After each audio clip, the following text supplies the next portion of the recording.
गोली खाओगे क्या? टैबलेट। बताओ किस काम में आती है ये? पैरासीटामोल। स्ट्रेस, हड़कल, बुखार, सिर दर्द, वैसे तो और 2-4 कामों में भी इस्तेमाल हो जाती है। तो आज सुबह से वीडियो बना रहे और एक आध गोली तो खा ही ली है बनाते बनाते। अब आप सोच रहे हो कि क्यों खा रहे हो सर गोली?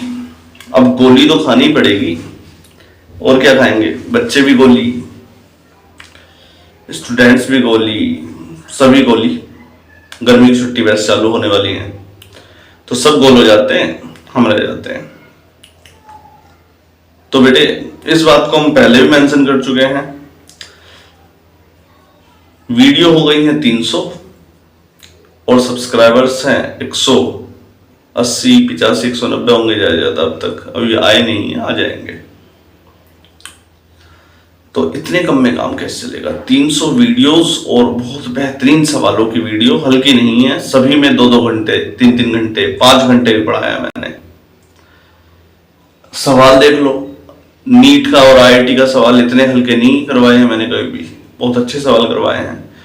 इस केस को छोड़ दिया जाए तो बाकी मोस्टली केसेस मैंने बहुत जान लगा के करवाए हैं।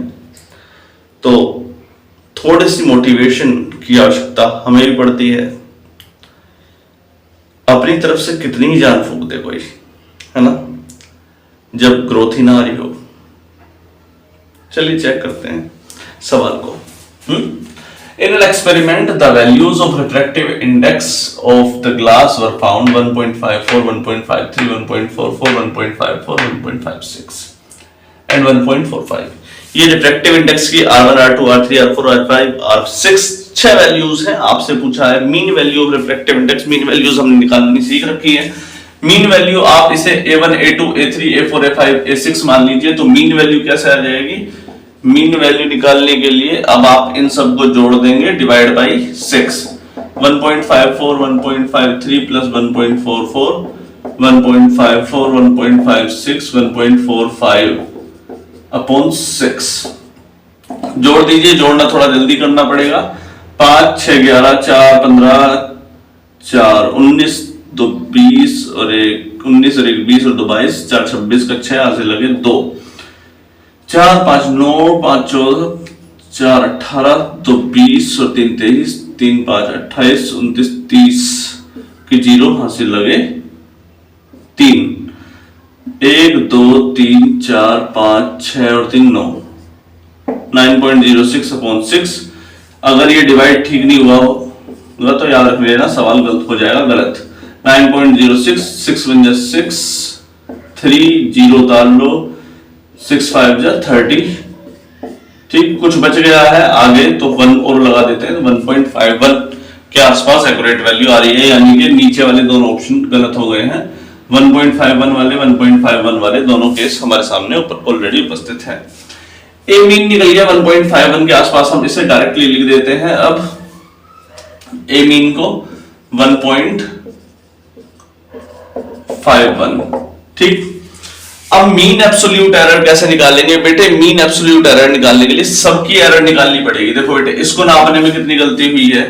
1.54 में से इसको घटाइए पहले। डेल्टा A1 कितना आ रहा है? 1.54 माइनस 1.51। अगर इसे घटा दोगे तो 0.03 आ रहा है। 4 में से गया 3। डेल्टा A2 कितना आ रहा है? 0.02। डेल्टा A3 कितना आ रहा है? अब आप बोलोगे 1.44 माइनस 1.51 घटाओगे 44 से 50 और 51.7 माइनस का 0.07। अगर मॉड्यूलस के बाहर निकालते थे, क्योंकि ये सारी टर्म कैसी होती हैं?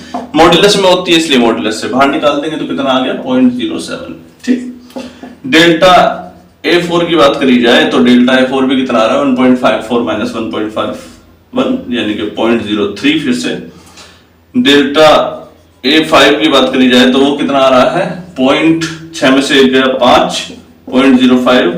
डेल्टा A6 कितना आ रहा है? A6 51 में से 4 5 घटा देंगे तो 45 50 और 51.06 आ रहा है। ये 6 केसेस आपके सामने जनरेट होकर के आए। अब आपसे पूछा गया मीन एब्सोल्यूट एरर कितनी है? मीन एब्सोल्यूट एरर का मतलब जितनी भी उन सब में एरर्स आई हैं उन सबको जोड़ दो, डिवाइड बाय 6 कर दो। 3 2 5 7 5 12, 3 2 5 7 12, 12 6 18, 18 2 20 और 21 0.21 अपॉन 6, तो 21 ही आ रही है ना, एक्यूरेट करा तो है। 3 2 5 7 12, 12 6 18, 18 5 19 20 21 22 23 3 26, कुछ गलत तो नहीं करते। 3 2 5 7 5 12, 12 3 15, 5 20 और 21 21 5 26, 26 आ रहे हैं, 21 नहीं आ रही है, तो 26/6, तो 26/6 के लगभग मतलब 6 चौक 24 के आसपास वैल्यू आ जाएगी। 0.04 के आसपास आपका एक्यूरेट आंसर बन रहा है, यानी कि दूसरा वाला तो वैसे ही गलत हो गया। अगर आपको बाकी की 2 वैल्यूज निकालने का भी चस्का लग रहा है तो आप आसानी से निकाल सकते हैं। कैसे निकालेंगे? देखो बेटे, रिलेटिव वैल्यू आपको निकालनी तो एटलीस्ट आनी चाहिए। डेल्टा ए की एब्सोल्यूट वैल्यू जो आई है अपॉन ए की mean value, mean absolute value जो आपने निकाली थी डेल्टा ए की, वो अपॉन मीन वैल्यू, वो कितनी निकाली थी आपने? 0.04 अपॉन मीन वैल्यू 1.51, पॉइंट हटा देते हैं, 4/150, 15 चौका 60, 15 3 45, 15 3 45 के आसपास आ रहा है लगभग। 3 इसे एक्यूरेट डिवाइड करिएगा तो 3% के आसपास ही निकल करके आ जाएगा। ठीक है, परसेंटेज निकालने के लिए इनटू 100 और करना पड़ेगा। बेटे ये जो आंसर होते हैं ये आपको लगभग आसपास के लाने पड़ते हैं, कारण जिस सवाल में इन एन एक्सपेरिमेंट लिख दिया, समझ जाना एक्यूरेसी का थोड़ी सी दिक्कत हो जाएगी, आसपास में नहीं आ पाएगा। ठीक है, एग्जाम में क्योंकि आप डिवाइड करने बैठोगे, अब डिवाइड करने में इतना ज्यादा समय लगा दिया कि समय ही निकल गया तो फिर बात ही खत्म हो जाएगी। ठीक, आगे बढ़ते हैं नेक्स्ट केस की तरफ।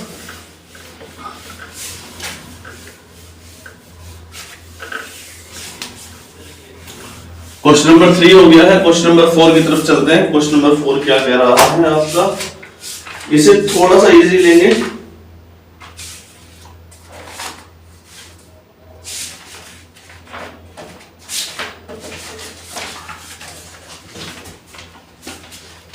अब आप भी क्या याद रखेंगे, कितना इजी सवाल ले रहे हैं। Modulus of elasticity, modulus of elasticity dimensionally equal to stress strain surface tension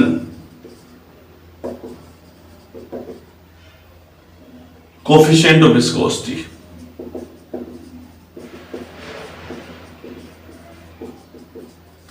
dimension इनमें से किसकी इक्वल होगी?